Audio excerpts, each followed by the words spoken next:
ప్రస్తుతం మనం ఏదైతే బోరబండ రైతు బజార్ దగ్గర ఉన్నామో ఇక్కడ చాలామంది రైతులు చెప్తున్న మాట ఏంటంటే ఇప్పుడు వర్షాలు పడ్డాయి అకాల వర్షాలకి ఆ పంటలు ఆగమైపోతా ఉన్నాయని చెప్పి కూడా చెప్తున్నటువంటి సందర్భంలో ఇక్కడ తీసుకొచ్చినటువంటి పంట కూడా సరైన గిట్టుబాటు ధర రావట్లేదు అని చెప్పి కూడా వీళ్ళ వర్షం కూడా చెప్తున్నటువంటి సందర్భం చూద్దాం. ఒకసారి ఈ రైతులతోనే మాట్లాడదాం, ఏం చెప్తారు ఏందని. చెప్పండి బాబా, నీ పేరు? నా పేరు రాములు. ఏం పంటలు పండిస్తాయి? టమాటాలు మిరపకాయలు. టమాటాలు మిరపకాయలు. ఎప్పటి నుంచి పెడుతున్నాయి ఇక్కడ రైతు బజార్లో? బాగుంటుంది. 7-8 సంవత్సరాలు వచ్చింది. 2 సంవత్సరాలు. ఎట్లుంది పంట దిగుబడి? ఏంది పరిస్థితి? ఇప్పుడు వర్షాలు పడతా ఉన్నాయి కదా, లాస్ అవుతుంది. ఈసారి అయితే బాగా లాస్ అవుతున్నదా?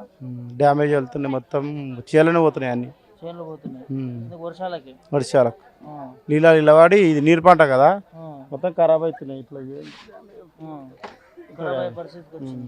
ఇట్లా అవుతున్నాయి. వేస్ట్ ఇవన్నీ వేస్ట్ అయిపోతున్నాయి. ఎంత నష్టం వస్తుంది మరి? నష్టం అంటే ఏం వెళ్తలేవు అనుకో, అసలు లాస్ బాగా లాస్. ఎక్కడి నుంచి? ఏడా పండిస్తారు? వికారాబాద్. వికారాబాద్ నుంచి? వికారాబాద్ దగ్గర మాదారం, నాపేట మండలం. నాయపేట మండలం. ఇక్కడ నుంచి ఇటు తీసుకొస్తారు. ఎట్లా ఉంది మరి కిలో టమాటా? ఈ పొద్దు 25, నిన్న పెట్టి 20 ఉండి 19. ఈ పొద్దు ఎప్పుడు పెరిగింది. అంటే రేటు తగ్గిన అనుకోవచ్చా మరి టమాటా విషయంలో? తగ్గే ఉన్నాయి రేటు, తగ్గే ఉన్నాయి. ఇక అక్కడ ఎరదిక్కెళ్ళి బయటికి వెళ్ళి వస్తున్నది, మన దిక్కు తక్కువ అవుతుంది రేటు.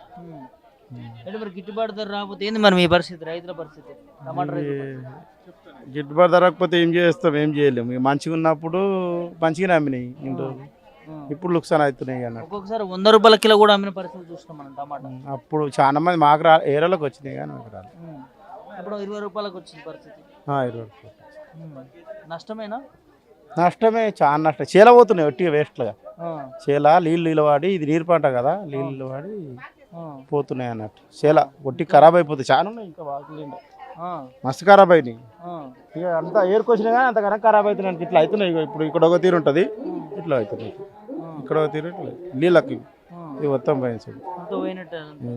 ఇంత మంచి టమాటా అయినా కానీ ఇట్లా పోయినట్టు. ఇక్కడ ఏరేటప్పుడు మంచిగా ఉన్నది, ఏరటానికి ఇట్లా. పంటలు కూడా పండిస్తావా? వరి అవి వేస్తావా?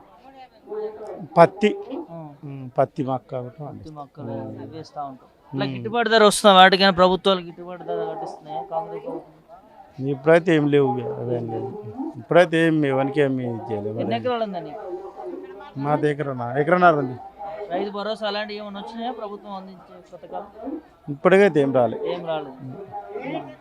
ఎట్లా మరి మీ పరిస్థితి ఏంది? ఇప్పుడు పంటలు పండించే విషయంలో మీకు ఇంత భరోసా రావట్లేదు, ఇక్కడ గిట్టుబాటు ధర కూడా రావట్లేదు. లాస్ అయితే అవుతుంది, బాగా లాస్ అవుతుంది. అందరికి మేకనే ఒక్కరికి కాదు, టమాటా వేసిన రైతుకి ప్రతి ఒక్క రైతు. మీరు కావాలంటే ఊళ్ళలో చూడండి, మొత్తం కిందనే పోతున్నాయి బాగా వేస్ట్. వర్షాలకే ఇంకా 2-3 రోజుల వరకు కూడా ఉన్నాయంటారు. మరి ఏంటి పరిస్థితి?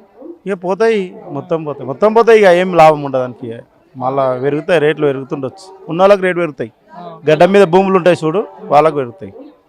ఇక గుంతలల్లా ఉన్న వాళ్ళకి పోతాయి మొత్తం.